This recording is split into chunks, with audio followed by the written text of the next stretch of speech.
Assalamualaikum warahmatullahi wabarakatuh. Nama saya Syafa Azura, NPM 1301100190094. Di sini saya akan melakukan pembelahan jantung pada jantung ayam, lalu juga akan menjelaskan sedikit mengenai struktur dari jantung tersebut.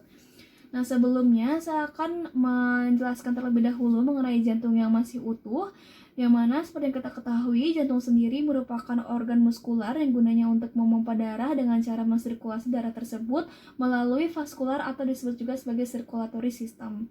Nah, jantung sendiri ia terdiri bisa kita bagi menjadi external structure dan juga internal structures-nya, yang mana external structure sendiri bisa kita lihat di sini masih ada sedikit perikardiumnya, lapisan paling luar, kemudian lapisan tengahnya itu yaitu disebut sebagai myokardium, dan juga lapisan paling dalam disebut sebagai endokardium. Nah, kemudian jantung sendiri bisa kita lihat bentuknya itu adalah quadrangular piramid, dan ia terdiri dari apex dan juga base. Ini apexnya ia lebih menonjol ke bagian kiri dari jantung. Lalu ia kalau misalnya pada manusia, jantung ini apexnya akan bersentuhan dengan anterior thoracic wall, sedangkan base-nya akan bersentuhan dengan posterior thoracic wall. Nah, kemudian pada bagian jantung sendiri terdapat yang bernama coronary sinus, yang mana nanti itu akan memudahkan kita untuk membelah jantung. Nah, kemudian sebelum melakukan pembelahan, di sini juga kita bisa lihat bahwa terdapat salah satu pembuluh yang masih utuh, yaitu paling jelas terlihat itu adalah aorta. Kemudian jika dibelah lagi, mungkin kita bisa melihat pembuluh-pembuluh darah tersebut akan berhubungan dengan chambers atau ruang-ruang yang ada pada jantung. Nah, yang pertama mungkin ada vena cava. Vena cava ini nantinya akan membawa darah dari seluruh tubuh, sehingga ia akan membawa darah kotor ke bagian dari atrium kanan jantung. Ini vena cava.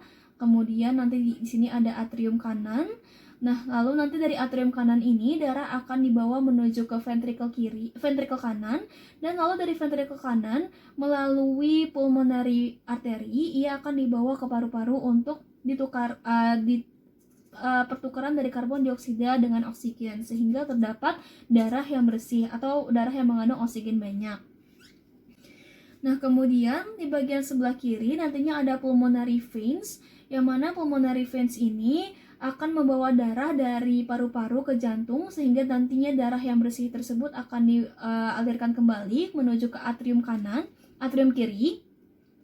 Nah, kemudian dari atrium kiri nanti darah akan mengalir lagi ke ventricle kiri, dan dari ventricle kiri nanti dia akan dipompa lagi menggunakan aorta ini yang paling besar menuju ke seluruh tubuh. Nah, vena sendiri itu biasanya bentuk dari morfologinya bisa kita bedakan dari arteri, dari bentuknya yang lebih longgar dan juga ia lebih gelap warnanya. Sedangkan untuk arteri sendiri seperti aorta ini dia terlihat lebih tebal dan juga akan lebih warnanya lebih terang. Nah, kemudian bagian kiri dari jantung sendiri itu akan terlihat lebih tebal pula, karena gunanya dari jantung kiri yaitu tepatnya ventricle kiri jantung itu gunanya untuk memompa jantung, sehingga otot-otot yang ada pada bagian kiri jantung ini akan lebih tebal. Nah, kemudian seperti yang saya sudah bilang tadi, secara urutannya dari ventricle darah akan mengalir dari ventricle dari seluruh tubuh lalu menuju ke atrium kanan, kemudian ke ventricle kanan, lalu juga nanti bakal dari paru-paru dia bakal menuju lagi ke atrium kiri, kemudian ke ventricle kiri, dan nanti akan dipompa lagi ke seluruh tubuh.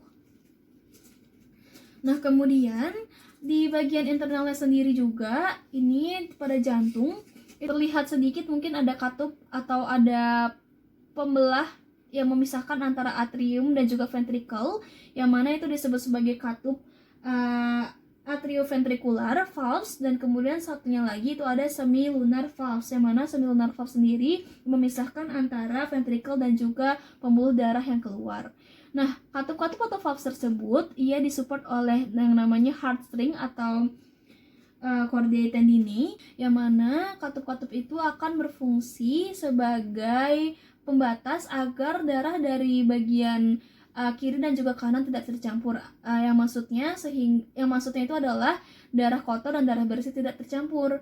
Kemudian valves juga berfungsi sebagai agar darah tersebut mengalir pada satu arah saja atau tidak berbalik lagi. Nah, mungkin sekian itu penjelasan yang bisa saya jelaskan. Jika ada kekurangan mohon maaf. Sekian dan terima kasih. Wassalamualaikum warahmatullahi wabarakatuh.